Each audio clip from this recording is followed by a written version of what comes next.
Noite a todos. Para quem não me conhece, sou a professora Luana, coordenadora do curso de Gestão Ambiental. É um prazer estarmos aqui na nossa terceira noite da nossa segunda semana de meio ambiente. Hoje nós temos como convidada a Juliane Sabac. Sabac, acertei? Eu sempre confundo muito o sobrenome das pessoas, por isso que eu sempre pergunto.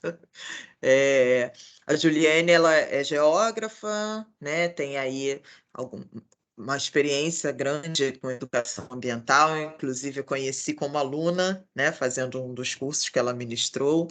Então é um prazer enorme receber você aqui, Juliane. Seja muito bem-vinda e fique à vontade para se apresentar e fazer a sua apresentação.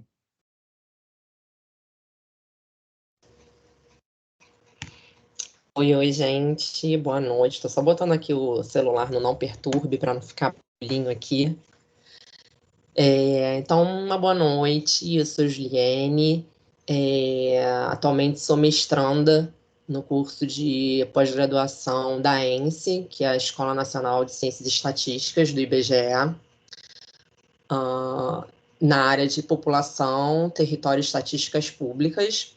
Sou formada em geografia, também tenho especialização na área de educação e divulgação científica, sou técnica em meio ambiente e, como a Luana falou, já tenho um tempo já experienciando a parte da educação ambiental, né? Então, já ministro alguns cursos voltados à área de meio ambiente, né, junto ao Sesc Rio, com qual empresa que eu tenho atuado bastante desde 2018, né? Então, eu trabalho bastante com essa área da educação mesmo, né? E especialmente a área de educação ambiental mesmo, né?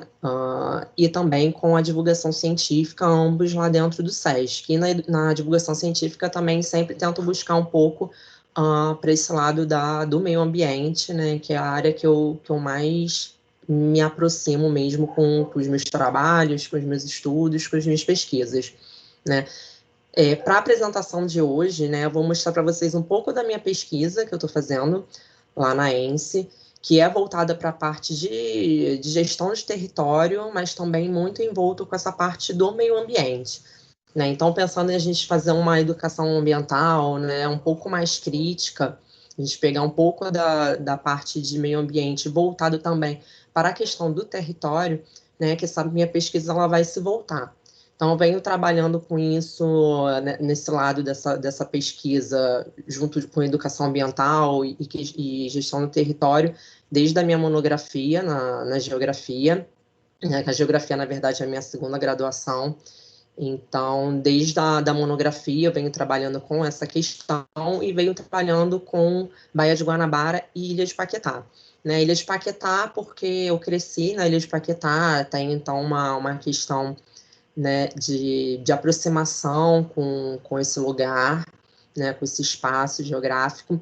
E aí eu fui desenvolvendo então esse pensamento de trabalhar um pouco com a ilha, até vendo porque não tem tantos trabalhos assim como eu acho que poderiam ter. Eu acho que a Ilha de Paquetá é um local bastante abrangente para fazer trabalhos falando sobre, até mesmo fazer pesquisas de campo, que é o que eu gosto muito de fazer. Então, na minha monografia, né, eu fiz uma prática de campo e agora, com a dissertação, também tem essa proposta da prática de campo, tá? Luana, você vai me informando o tempo? Como é que vai ser? Não sei se eu vou Se ver você isso quiser, eu posso te quando estiver avisar fazendo quando a a gente apresentação. tiver com 20 minutos para terminar, né? Tá. Aí eu te aviso. Tá, já está liberado aqui, então, para eu compartilhar, né, a apresentação? Sim, sim. Tá, já vou fazer isso, então, também. E aí, então, a ideia é justamente essa, né, a gente promover essa questão da gestão do território e do meio ambiente de uma forma um pouco mais crítica, né? Esse trabalho, então, eu vou pegar o território dos pescadores, né, da Ilha de Paquetá, para poder ver o que está acontecendo, se essa prática ainda se permeia na ilha, se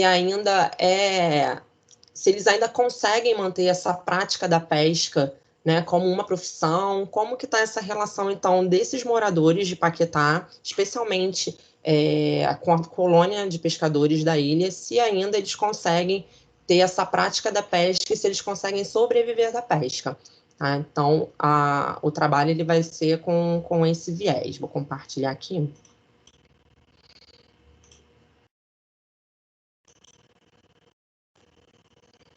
Já estão conseguindo visualizar? Já. Perfeito. Então, vamos lá. Estou conseguindo aqui ver o tempinho correndo na tela, né? Então, o trabalho, ele vai verificar, então, os impactos da urbanização, né, no entorno da Baía de Guanabara, na pesca artesanal na Ilha de Paquetá. Então, essa urbanização foi surgindo, né, às margens dessa Baía de Guanabara, né, com uma área que é muito impactante, que é a região metropolitana do Rio de Janeiro.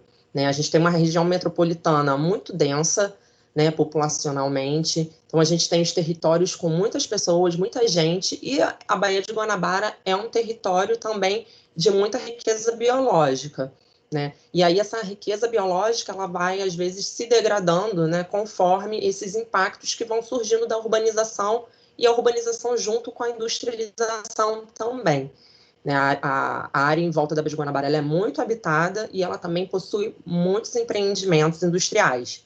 Então, isso pode vir a causar alguns problemas, né, para quem vive na localidade, para quem trabalha na localidade, para quem precisa, né, dos recursos naturais que a Baía de Guanabara e seu entorno ela dispõe.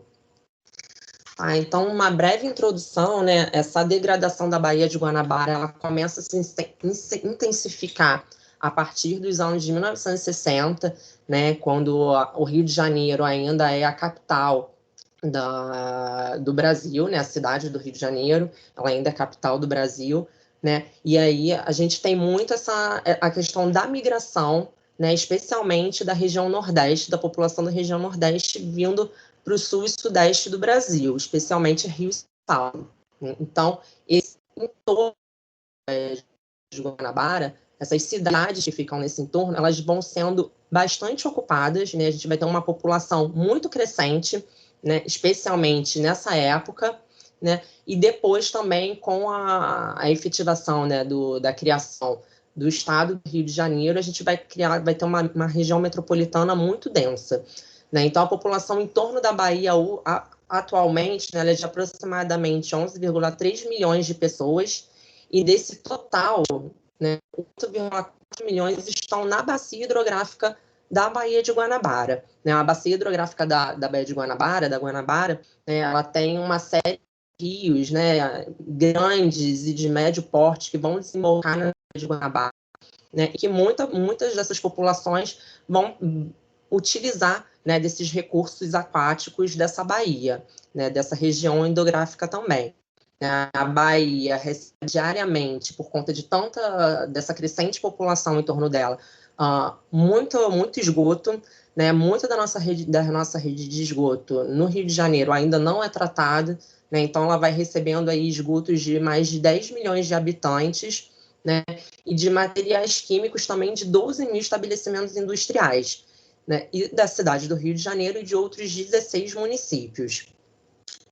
Outro problema que também a gente vai encontrar ao redor dessa baía são grandes lixões, né? A gente ainda não consegue tratar a questão do resíduo sólido de maneira eficaz aqui na região metropolitana, então em alguns locais tem ainda lixões a céu aberto mesmo, né? E desses lixões também a gente vai ter então a poluição dos nossos lençóis freáticos que também vão poluir então os nossos mananciais e a própria baía, né? Então a baía também ela é muito rica biologicamente, né? Não apenas na questão de animais aquáticos, né? Dos animais marinhos, mas também por uma flora e uma fauna terrestre muito abundante, né? A Baía de Guanabara, né, em seu formato original, ela era toda cercada de manguezais, né, e esses manguezais eles foram acabando, né, com o desenvolvimento das cidades em volta da Bahia, com o desenvolvimento urbano, desenvolvimento das indústrias, né? E hoje a gente só tem alguns locais que a gente ainda tem um manguezal preservado, né? O manguezal preservado, então, é um pedaço bem pequeno, ele vai estar mais ou menos ali pela altura da APA de Guapimirim, né? Que vai ser a área que a gente vai ter mais preservada nessa baía, né? Então, por conta dessa riqueza biológica toda, né, a pesca sempre foi uma atividade que existiu na Baía de Guanabara, uma atividade atrativa, né, desde a época antes dos portugueses e dos franceses chegarem no Rio de Janeiro.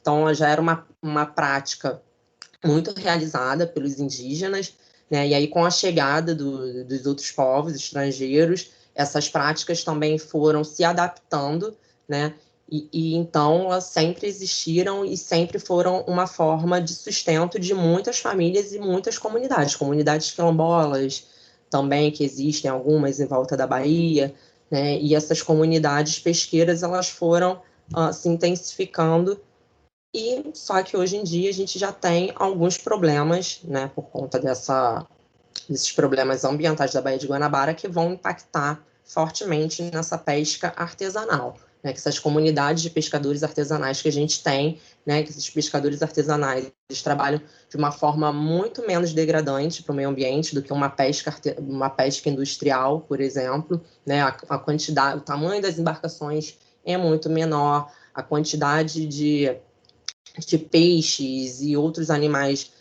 marinhos pegos, né, para sustento ou para próprio consumo é muito menor do que uma pesca industrial, então.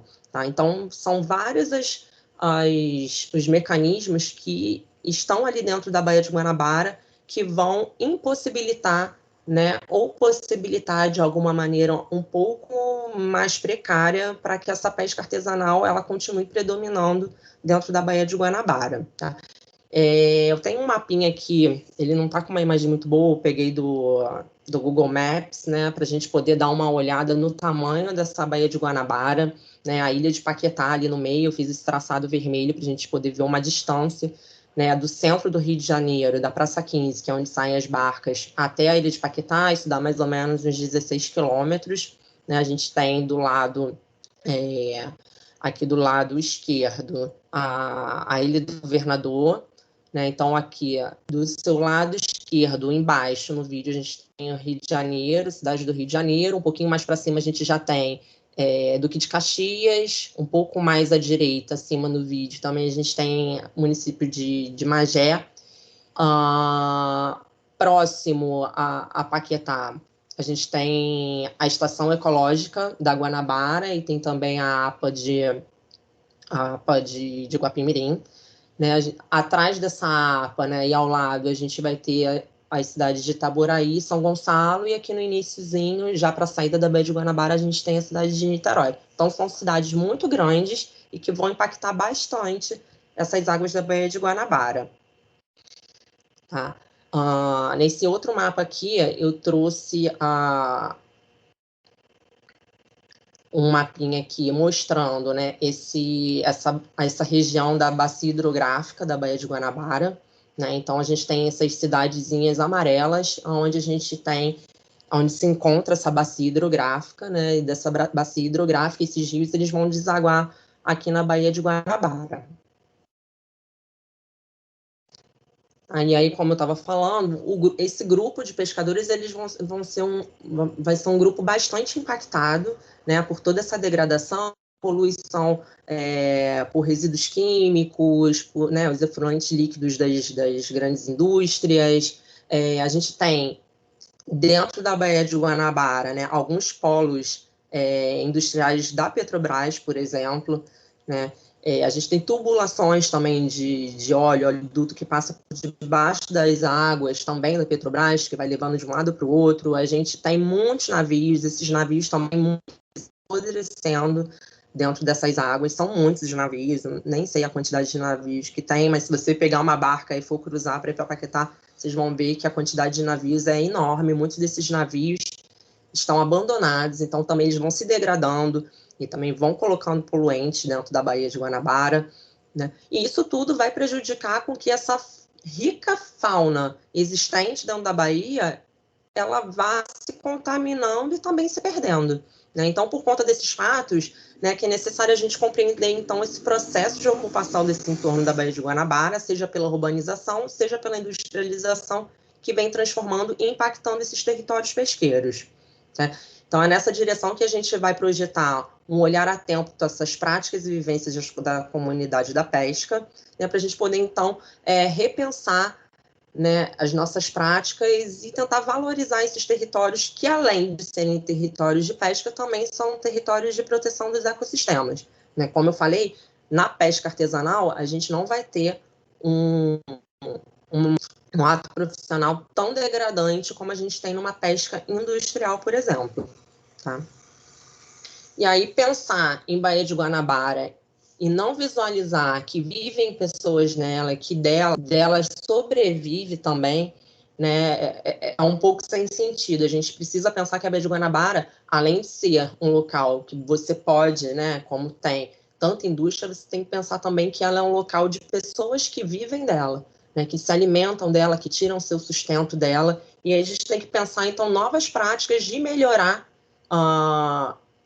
de como a gente pode melhorar essa ação pesqueira, né? Novas práticas de como melhorar esse entorno, de como a gente diminuir essa poluição, né? Não pensando só na questão de a gente precisa preservar a natureza só por preservar para ter uma natureza bonita. Não, a gente tem que pensar que também tem pessoas que tiram seus sustentos e vivem daquilo ali, né? Então, portanto, a gente faz essa investigação acerca da atividade pesqueira da ilha apresenta-se como uma chave analítica para a gente compreender os fatores que levam ou levaram à manutenção ou degradação dessa prática pesqueira das famílias de pescadores, né? A gente entendendo como essa prática pesqueira está dentro dessa comunidade de Paquetá, que é uma comunidade bem menor do que tantas outras que estão em volta da Baía de Guanabara, pode servir também como alerta para a gente poder identificar problemas e soluções para outras comunidades que vão viver da pesca nesse entorno dessa baía. Então, os objetivos da pesquisa, né, como objetivo geral, a gente quer analisar o processo de reconfiguração desses territórios, da pesca, no caso, e a desestruturação dessa pesca artesanal na Ilha de Paquetá. A gente vai pegar um espaço que vai ser entre a década de 1970 até a idade. Por quê? Porque a partir da década de 70, a gente tem a construção da Ponte Rio-Niterói. E essa Ponte Rio-Niterói, ela também vai trazer novas estruturas para dentro desse, não só desse território da Baía de Guanabara, né, como para outros territórios também que vão ficar para além da Bahia, como, por exemplo, a região dos lagos aqui no Rio de Janeiro, né? Então, antes dessa construção da Ponte Rio-Niterói, a gente tinha, por exemplo, a Ilha de Paquetá como um ponto turístico muito forte, né? E tendo a Ilha de Paquetá como um ponto turístico muito forte, a gente tinha também uma prática de pesca muito maior, com uma rentabilidade muito maior para as pessoas que viviam dessa pesca.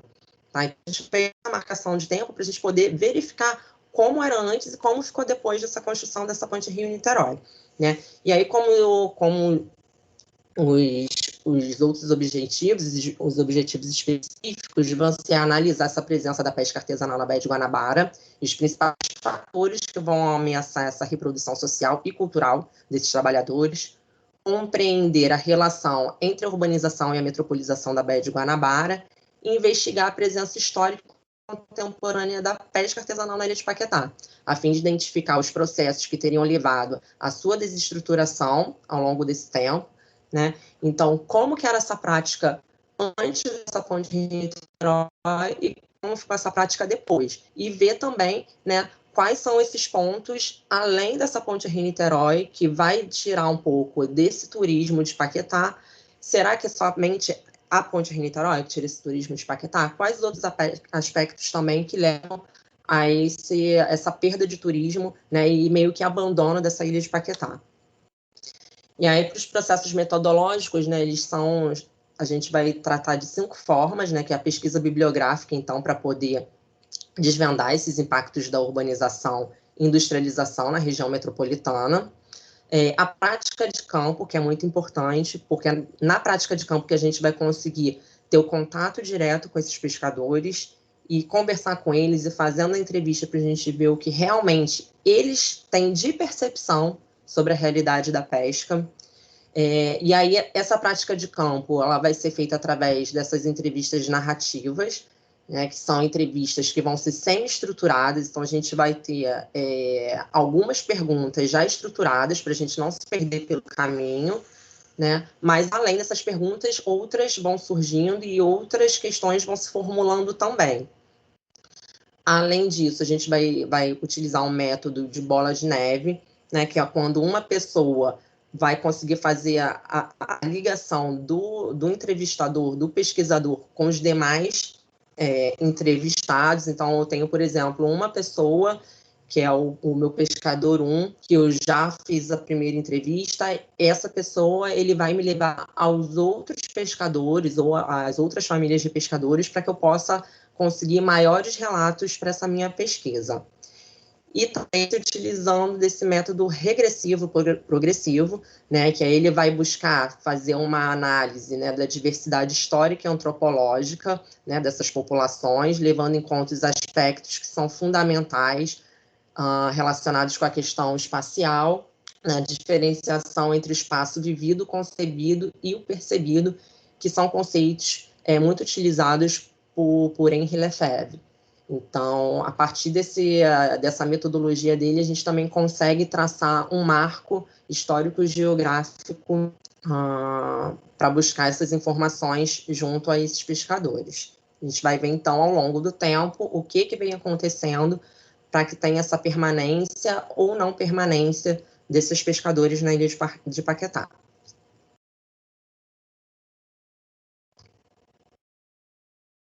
Ai, saiu aqui. A partir disso, então, a pesquisa ela vai se dividir em algumas etapas, entre elas a prática da pesca, a questão da urbanização, que eu já salientei um pouquinho no início. A gente vai falar um pouco sobre Baía de Guanabara e um pouco sobre Paquetá também, né? Então, a pesca ela é uma atividade milenar, né? Ela vem sendo praticada há centenas de anos pelas populações e ela é presente na subsistência humana, com o desenvolvimento das civilizações e vem sendo incorporada também na prática econômica de uma maneira mais ampla. Então, você tem desde uma pesca que vai ser fonte de alimento, né, e fonte de renda, de subsistência, como também de prática econômica, quando você coloca a pesca de uma maneira mais industrial, mais comercial, né? Ela está relacionada, então, à pesca artesanal, com características histórico-culturais, ambientais, sociais e políticos e econômicos, né? Então, ele vai se colocar a partir da necessidade de articulação, né, dos conhecimentos, saberes e a ciência para propiciar uma visão mais integrada da pesca, a fim de perceber as riquezas e as nuances desse universo. Então, a gente tem a pesca também como uma questão de resistência de populações, né? A pesca ela traz consigo muitas questões culturais, muitas questões afetivas, muitas questões de identidade que vão se perpetuar nessa pesca artesanal, que é uma prática que vai se passando de geração para geração, né, que vai se estruturando de maneira com que possa não impactar tanto o ambiente, já que o pescador sabe que ele precisa ter peixe para poder pescar e poder sobreviver. Então, ele é uma prática que não vai ser tão degradante para o meio, né, a fim de que ele possa permanecer, que ele possa se sustentar a partir daquela prática, daquela profissão. Não posso tocar no quadrinho aqui do coisa que fecha o modo leitura. E a Baía de Guanabara, então, né, que é o nosso ponto focal, né, ela se encontra na região da bacia hidrográfica do seu próprio nome, da Baía de Guanabara, no estado do Rio de Janeiro. É uma área de aproximadamente 4.800 km², que vai abranger 17 municípios, né? E aí, desses municípios, você tem os municípios que estão diretamente ao seu redor, que fazem margem com ela, né? Que vão ser Niterói, São Gonçalo, Itaboraí, Guapimirim, Magé, Duque de Caxias e o Rio de Janeiro, né, além de outras cidades circunvizinhas. E a Ilha de Paquetá, né, que é um bairro do município do Rio de Janeiro, né, então ele tem essa distância de aproximadamente 16 quilômetros da Praça 15 até a Ilha de Paquetá, possui mais ou menos 2.200 domicílios, né? Então, são domicílios de pessoas, são residências de pessoas, tanto moradoras quanto veranistas, né? Em algumas épocas do ano, a gente pode passar de 5.000 pessoas na Ilha de Paquetá, tem mais ou menos 3.000 e poucos, 4.000 habitantes, estão distribuídos, está distribuído por 40 ruas, 12 praças e 2 parques e 8 quilômetros de extensão, né? Entre esses parques, a gente tem o Parque Dark de Matos, né, que é uma área de preservação também, então uma área bastante importante. Preservação tanto natural quanto cultural também da ilha. E aí a ilha, como eu já mostrei no mapa anterior, ela está próximo da zona de amortecimento da área de proteção ambiental de Guapimirim, a APA de Guapimirim, e a Estação Ecológica da Guanabara, que são locais importantes para a preservação ambiental, que vão estar ali mais ou menos entre as regiões de Magé, Guapimirim, Itaboraí e São Gonçalo. Então, a gente tem aqui esse mapinha que eu fiz esses pontos aqui de ligação, né, entre as estações ecológicas e a estação ecológica, a APA de Guapimirim e a Ilha de Paquetá.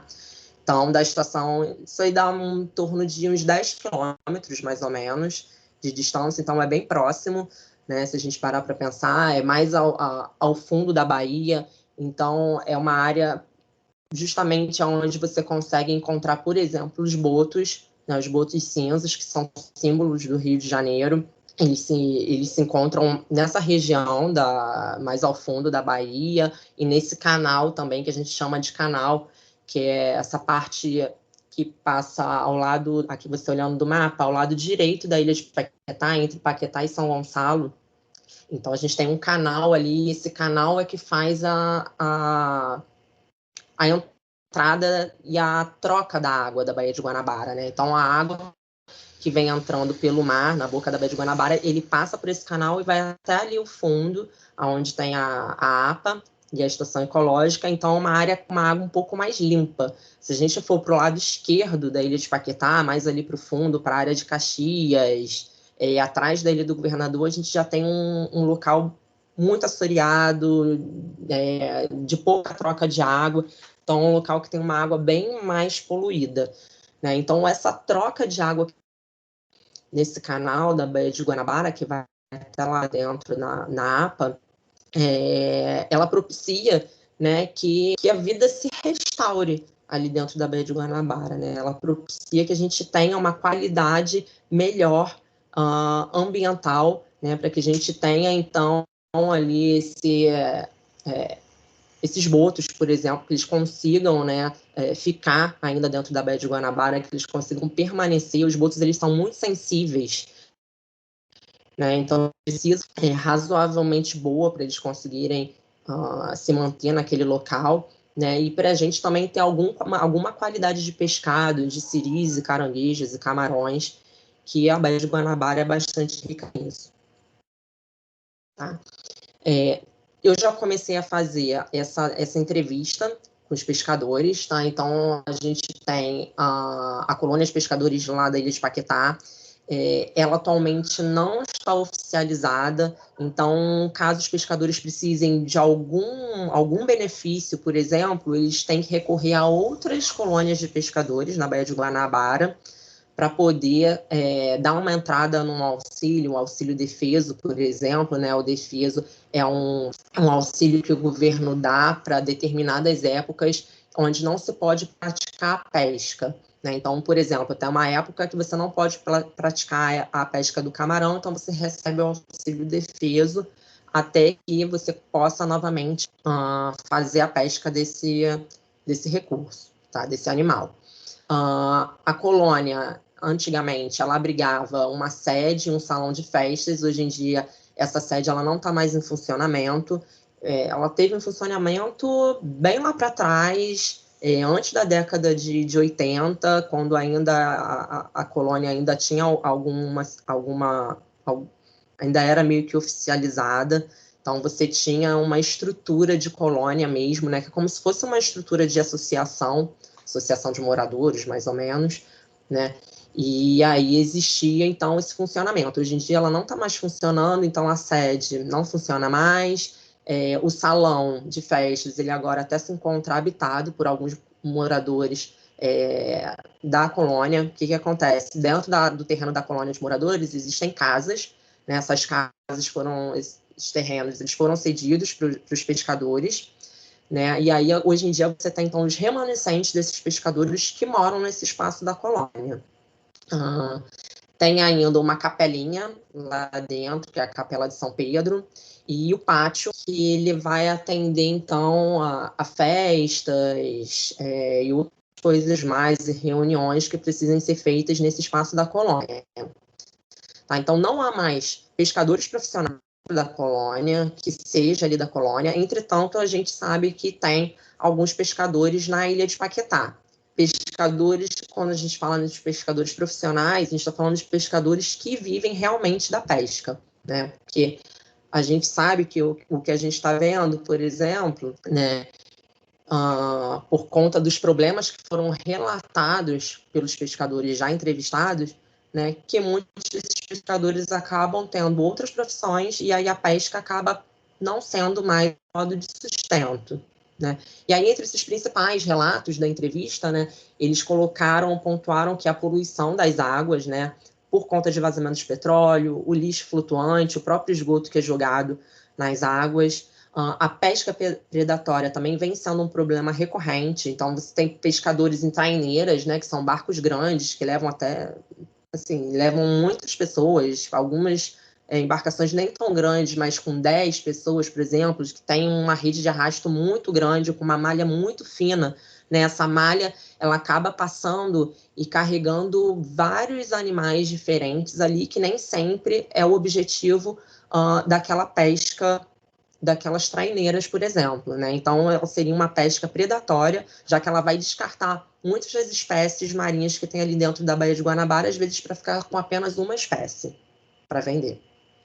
A diminuição dos peixes, né, dos cardumes, e a diminuição do tamanho dos peixes também, isso foi um problema relatado, né? A diminuição dos cardumes pode ser tanto pela pesca predatória, quanto pode ser também por conta da poluição, né? A diminuição do tamanho dos pescados também, alguns pescadores acreditam que essa diminuição no tamanho, ela ocorre porque essas pescas, né, de traineiras, esses arrastos que eles fazem com uma malha muito fina, acaba pegando peixinhos, né, que ainda não estão numa fase adulta, né? Então, o peixe não conseguindo chegar numa fase adulta, né, você só consegue pescar ele com tamanho menor, e aí também você com esse tamanho menor, a sua venda também acaba caindo, né? A quantidade de peixe que você consegue pegar acaba sendo menor, porque geralmente os pescadores artesanais, na Baía de Guanabara, ela é muito rica em curvina, por exemplo, tainha, que são peixes grandes. Então, a rede de arrasto desses pescadores não é uma rede tão fininha, não é com uma malha tão fininha.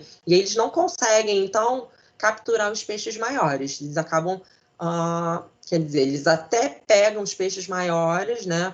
Mas não tão grande quantidade, porque os peixinhos que estão menores, eles acabam passando pela rede, né? E isso se torna um problema para o pescador.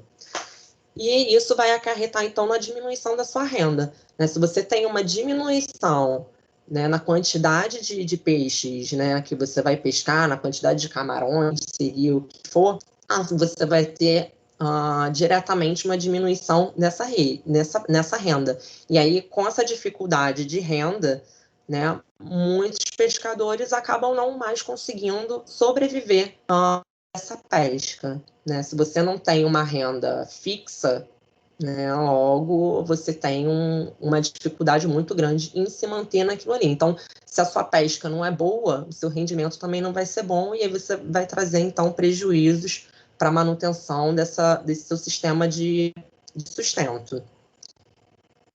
E aí, até agora, o que a gente conseguiu verificar é que essa pesca ela acabou se tornando um passatempo ou uma complementação de renda, né, para quem antigamente vivia da pesca, né? Então, por exemplo, um dos meus entrevistados, ele era pescador, vivia da pesca, e aí, quando começou a ter problemas com essa questão da renda, ele foi procurar um emprego fixo, e aí a pesca se tornou apenas uma complementação de renda. E hoje em dia ele falou que nem para complementar a renda mais a pesca está dando para ele. Então a pesca para ele passou a ser um passatempo mesmo, porque ele gosta muito de pescar, por exemplo. Então a pesca se tornou apenas um passatempo.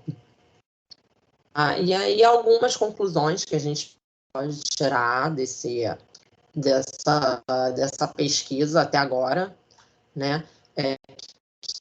E dos anos 80, então, que essa pesca veio diminuindo, né, a partir dessa criação dessa ponte Rio-Niterói, que foi diminuindo o turismo, né, a Paquetá tem muitas casas de veraneio, então os veraneístas, eles passaram a ir menos a Paquetá, né, e em 2020 não, nos anos 2000, início dos anos 2000, janeiro do ano 2000, a gente teve um grande derramamento de óleo, na Baía de Guanabara, né, foi um dos maiores desastres ambientais que a gente teve na Baía de Guanabara. Eu morava em Paquetá na época e realmente foi uma situação muito estarrecedora, muito complicada mesmo, porque não tinha como você entrar dentro da água, tamanha quantidade de óleo, né? E com isso a vida marinha também foi muito prejudicada, né? Então, a partir dos anos 80, você tem essa diminuição muito grande da venda dos pescados, e a partir dos anos 2000, então, você tem uma diminuição também na qualidade desses pescados, na quantidade desses pescados também, né? E aí isso veio a influenciar diretamente nessa comunidade de pescadores.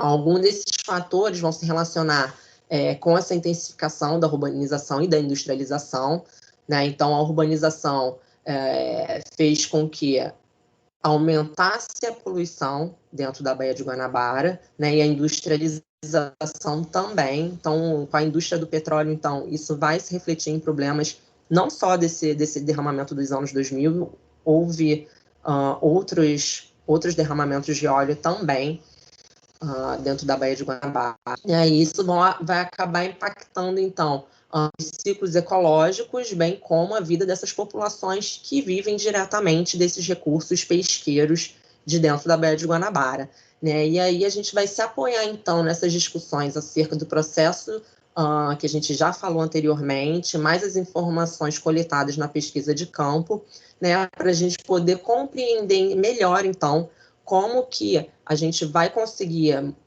fazer uma manutenção ou não dessa pesca artesanal da Baía de Guanabara, especificamente na ilha de Paquetá, né? Com isso, então, eu encerro aqui a minha apresentação e estou aqui aberta ao que vocês quiserem discutir. A gente pode aqui fazer alguma discussão, alguém tem alguma contribuição também, alguém que já faça algum tipo de pesquisa com comunidade pesqueira também é super bem-vindo aqui para a gente bater um papo.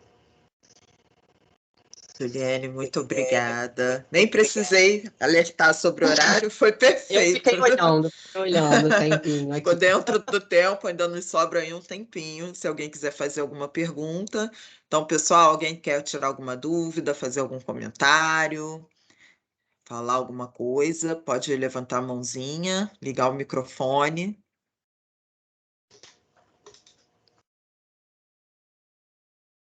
Fábio, pode falar. Boa noite a todos. Boa noite. Trabalho, tá de parabéns.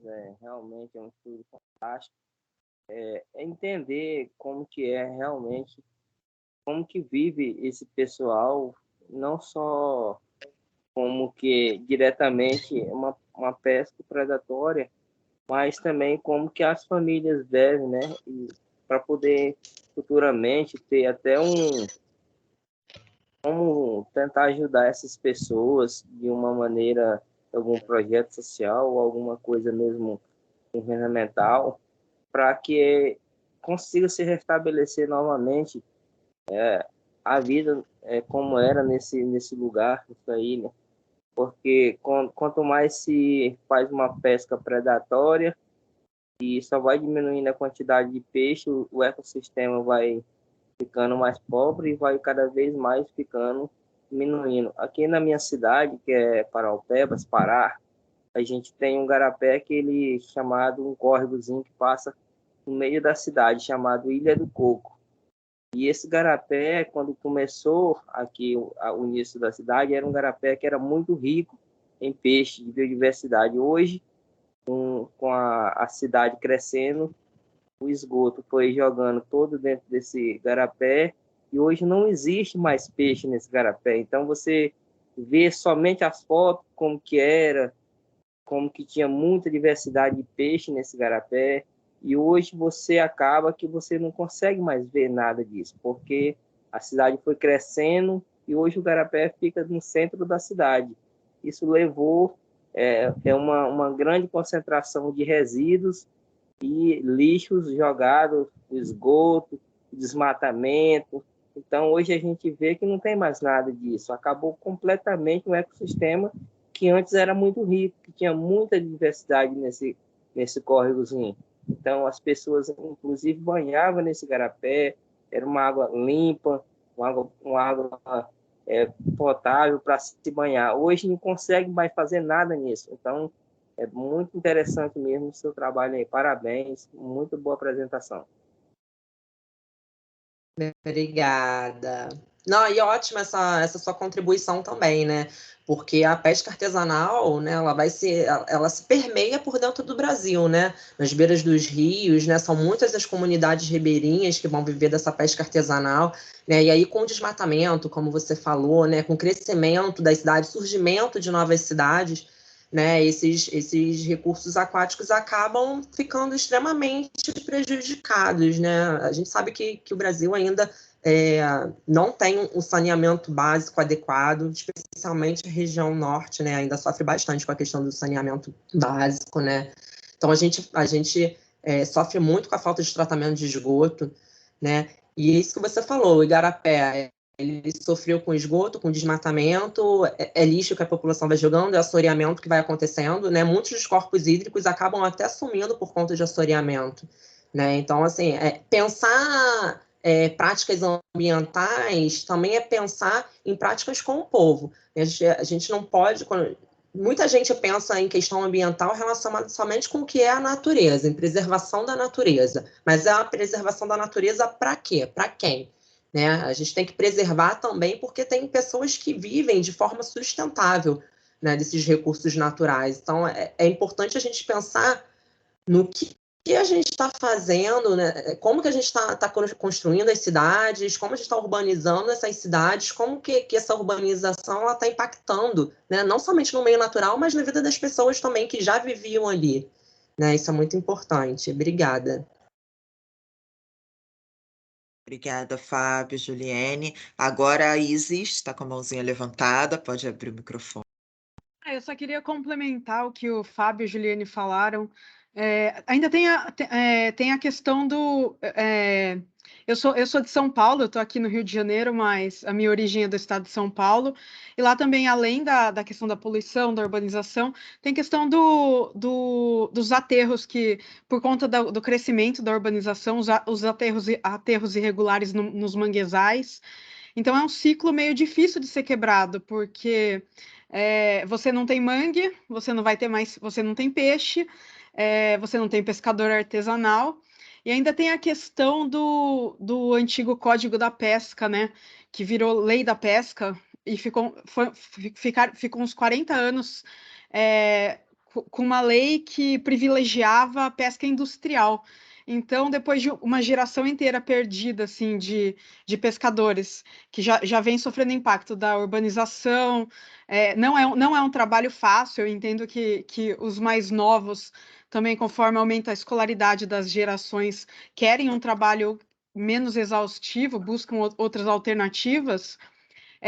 Quando você tem uma política de Estado que privilegia a pesca industrial em detrimento da artesanal, é bastante difícil você recuperar e manter tradição, manter cultura, acaba sobrando as gerações antigas e tem o esvaziamento das novas gerações, até do próprio território, né? Então é um ciclo bastante... Isso você pode ver pelo relato de vários estados não necessariamente litoral também, né? Porque tem a pesca no interior, mas é um ciclo é um ciclo vicioso de destruição dessa forma de vida, né? Mas era só isso mesmo, era só para comentar.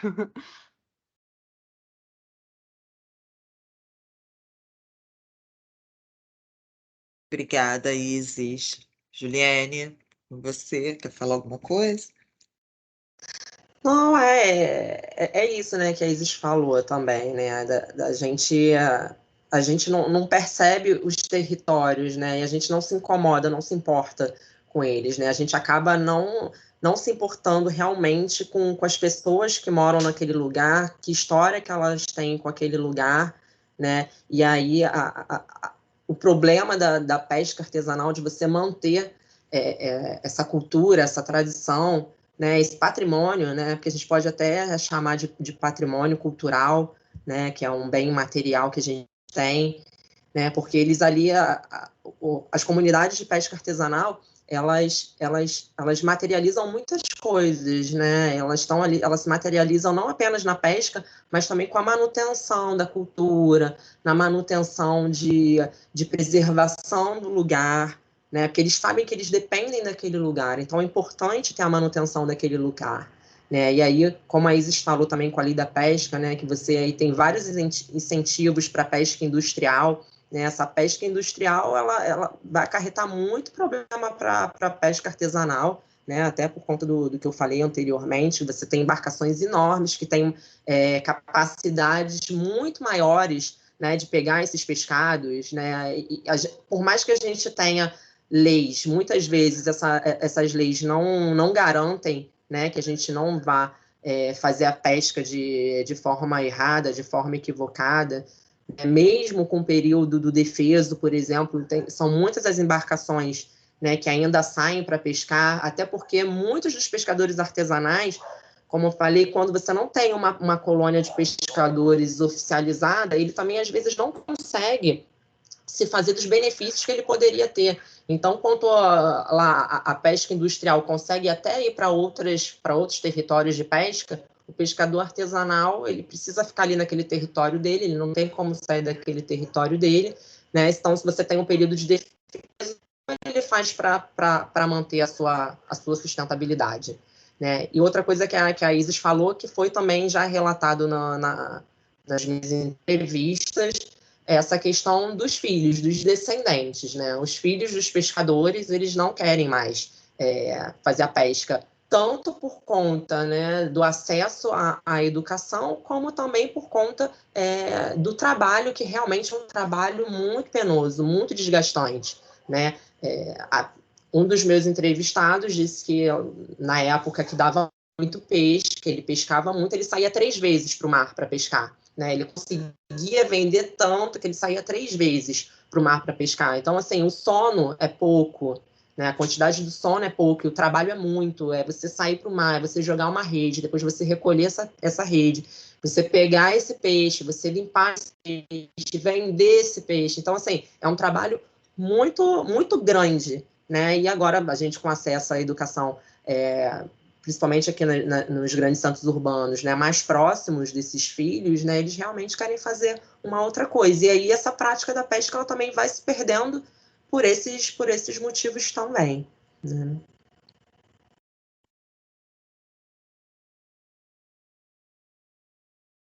Obrigada, Juliane.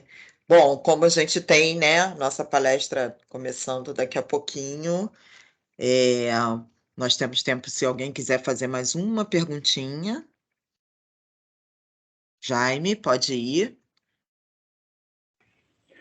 Boa noite, Juliane. Tudo bem Boa com você? noite.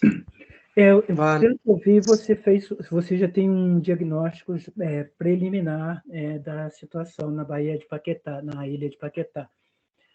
Uma das primeiras que você falou que eles não têm a formalização como uma associação ou como uma cooperativa. Então, isso já é uma das linhas de um diagnóstico que você já levantou. Não seria depois, quando você terminar o trabalho e que você vai ter uma série de fatores, né, que a falta de saneamento básico, a falta de organização, né, em cooperativa e associação e outros fatores, né, poluição por resíduos, falta de saneamento básico, drenagem urbana, o próprio processo de urbanização, como foi ocupado, como será ocupado daqui para frente. Não seria interessante estimular como uma das soluções, não sei qual será a linha, de estimular esses pescadores a se formalizarem, até para que eles tenham os seus próprios direitos respeitados? Oi, Jaime, obrigada pela pergunta. Então, deixa eu falar uma coisa que está acontecendo lá em Paquetá. Calhou de, no mesmo período de eu estar fazendo a minha pesquisa, surgiu também aqui um grupo de pesquisa da Faculdade de Oceanografia da UERJ, um grupo de pesquisa, um grupo de extensão chamado Unimar, Universidade do Mar.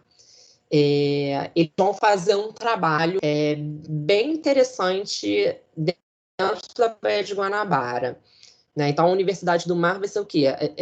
Eles vão fazer pesquisas, né, dentro da Baía de Guanabara, em torno da Baía de Guanabara, com várias finalidades diferentes, né? Vai ter como sede uma das ilhas que fazem parte do arquipélago de Paquetá, uma ilha chamada Ilha do Brocoió, que é uma ilha que era utilizada para veraneio dos governadores. Então, o governador eleito poderia usar a casa que existe nessa ilha, mas essa ilha não é utilizada. Ela foi até bastante utilizada na época da Rosinha Garotinho e do Garotinho, que era um casal que ambos foram governadores do Rio de Janeiro. Eles até utilizavam bastante, até iam muito a Paquetá por isso. Então, essa casa vai ser a sede do projeto, né, da Universidade do Mar, e aí você vai ter vários grupos de extensão de outras faculdades também, de dentro da UERJ, e também de outras universidades que estão se associando a esse projeto, né? E aí uma das coisas que eles vão fazer, que eles estão começando a fazer, já começaram agora esse mês de junho a fazer, eles vão fazer um cadastro de todos os pescadores que tem na ilha de Paquetá, e também dos remanescentes dos pescadores que vivem nessa colônia. Eles querem fazer uma qualificação desses pescadores, então eles vão proporcionar alguns cursos de qualificação, construção de redes, por exemplo, um remendo de rede, né, conserto e construção de redes, entre outras práticas também. E uma das questões que eles querem fazer é essa oficialização da colônia de pescadores. Então, eles têm isso no projeto.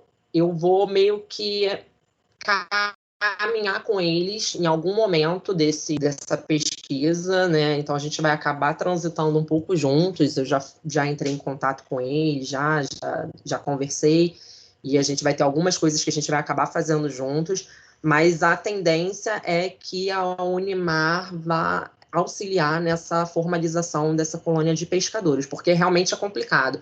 Para quem quer se formalizar, precisa ir em outra colônia, então tem que ir ou em Magé, é perto, né, de barco, mas não sei quanto tempo leva, dependendo do barco que a pessoa tem. Então você tem que ir a Magé, que é no fundo da Bahia, ou ir a Niterói, em Jurujuba, para conseguir fazer essa formalização. E aí, para isso, para você poder adquirir seus direitos. E uma outra coisa também que eu fiquei sabendo agora na pesquisa é que, por exemplo, você pode ter a sua formalização como pescador artesanal, né, um pescador profissional, você está fazendo a sua inscrição como pescador. Só que se você tiver vínculo empregatício com qualquer empresa, você perde os benefícios de pescador. Então, por exemplo, mesmo que você tenha um emprego, né, muitas pessoas podem ter 2 trabalhos, né? Então, se você tiver 2 trabalhos, que é a pesca, né, e o seu trabalho numa empresa, você perde os direitos de pescador. Então, assim, também acaba que quem era formalizado antes para de pagar sua contribuição, para de se associar à colônia, porque ele não consegue, por exemplo, pegar o seguro defeso. Né? Então, você não pode nem formalizar como um segundo trabalho. Né? Então, são várias questões que nesse trabalho de campo mesmo que a gente acaba descobrindo. Não sei como vai ser esse processo de formalização, a Unimar pretende fazer, né, essa formalização da colônia, e eu não sei se precisa ter uma quantidade mínima de pescadores, como vai ser isso, porque muitas das pessoas que são ali da colônia são até funcionários públicos, hoje em dia, muita gente ali trabalha é concursado da Conlurb, por exemplo, que tem uma sede da Conlurb em Paquetá. Então, muita gente ali fez concurso para a Conlurb quando teve. Então, tem muitos remanescentes dos pescadores que são funcionários da Conlurb, por exemplo. Então, essas pessoas perdem os seus direitos como pescador. Né? E aí eu também não sei como vai ser isso, porque os pescadores mesmo não são uma quantidade muito grande na ilha. Né? Vamos ver como é que vai ficar. Sempre tem muitas dificuldades, né? É tudo muito complicado. Sim. A parte social está sempre ali, né? É forte. Ô, Muito Luciana, obrigada. Oi, querido. Só eu sei que está atrasado. E como está a despoluição da Baía de Guanabara? Não está. Não está. Desde das Olimpíadas surgiu o projeto, começaram, né, o processo de pesquisa, de levantamento, e não fizeram mais nenhuma outra ação. Ela também contribuiria para esse processo. Com certeza. Sim.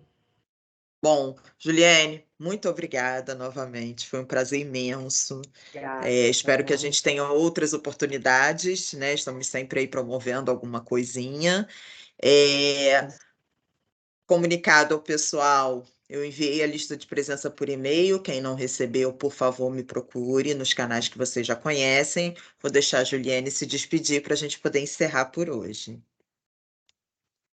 Obrigada, Luana, pela oportunidade de participar dessa semana de meio ambiente. Sempre muito importante a gente falar sobre, né, meio ambiente, espaços socioambientais, a gente trabalhar a questão social e ambiental juntas, né, para que a gente possa aí construir um futuro mais saudável para todos nós, né?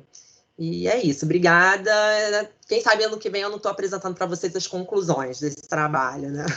Maravilha, vamos aguardar. Pessoal, migrando então para o Obrigada. outro link, quem tiver interesse na próxima palestra, o professor já está até online, tá? Então, daqui a uns 5 minutinhos a gente vai estar começando.